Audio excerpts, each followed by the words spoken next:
भोजपुरिया खबरी बिहार झारखंड में स्वागत बा। भोजपुरिया खबरी की ताज़ा बुलेटिन देखी।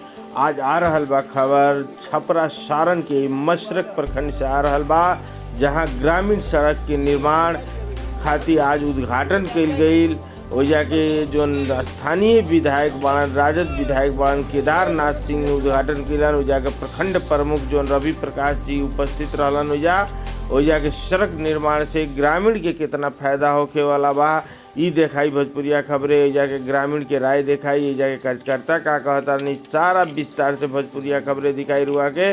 लेकिन एगो निहोरा बाकी, अगर चैनल के सब्सक्राइब नहीं कैले तो सब्सक्राइब करी, लाइक करी, ज़्यादा से ज़्यादा शेयर करी। लोगन के भोजपुरिया भाषा के बढ़ावा करे में राउर सहयोग जौन बा वो बहुत ही महत्वपूर्ण बा। भोजपुरिया भाषा के आपन जिला से, आपन प्रदेश से, आपन देश से लेकर के पूरे विश्व में डंका बजावे खातिर भोजपुरिया खबरें बिहार झारखंड आपके बीच में लेकर के खबर आ रहा बा।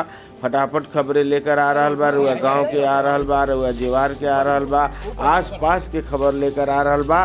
तो भोजपुरिया खबर बिहार झारखंड रुआ देखत रही और एकरा के सब्सक्राइब करी, शेयर करी ज़्यादा से ज़्यादा। का कहलन ये रोड के निर्माण के बाद जाके स्थानीय विधायक जी का कहतरन, जाके कार्यकर्ता का कहतरन, राजद के जोन कार्यकर्ता बड़न ये रोड खातिर जोन प्रयासरत रहन इतना दिन से, आज ये रोड के निर्माण के उद्घाटन होता तो कितना खुशी जाहिर करतरन। इस सारा चीज़ भोजपुरिया खबरें पर रुआ देखी, विस्तार से देखी।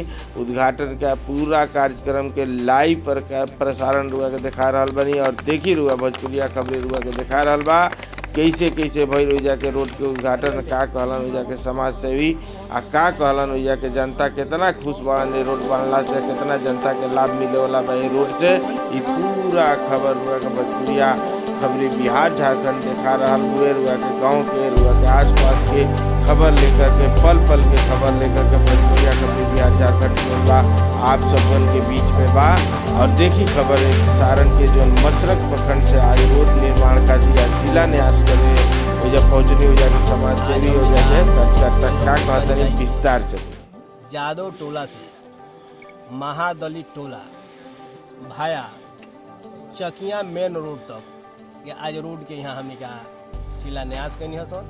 और शिलान्यास कनी है जौना में लगभग ये रोड बाटे 1.5 किलोमीटर। इतना ही ना, जब जब एक चुनाव में हम घूमे आवत हैं, चाहे लोकसभा होके चाहे विधानसभा होके, यहाँ के महादलित भाई लोग के, जादव भाई लोग के, खास करके जमदार भाई जो बारन राय जी, वो हमारे से कटाक्ष करी हन कि भाई ये विधायक जी हमने के रोड आज तक ना बनल।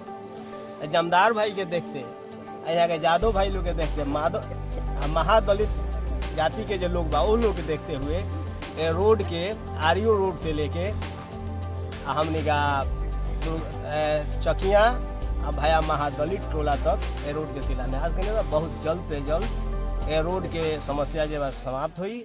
यहाँ के लोग के जौन आश्वासन हम दिले रही वो आश्वासन के आज हम पूरा कैनी हो। यही के साथे ये नया साल बा, नया साल के भी पहले भी ये क्षेत्र का लोग के बनियापुर मशरक का लोग के हम बधाई दिले बनी, शुभकामना दिले बनी। आज भी हम यहाँ पहुँचल बनी तो जितना भी भाई बंधु बालोग सभी के हम शुभकामना बधाई देतनी कि नया साल अच्छा से बीतो, आई रोड के कल्याण बढ़िया से। आगे दलित टोला है, दलित टोलों के लोग की मांग है, उनके यहाँ थोड़ी सी सड़क नहीं बन रही है, थोड़ी सी जौन सड़क थोड़ा बाकी बा। अगर ये रोड से जुट जाता तो जुट जाता ना, तो मार्च महीना जो ना होता जौन 200-400-500 फीट हुई हम अपना योजना से लेके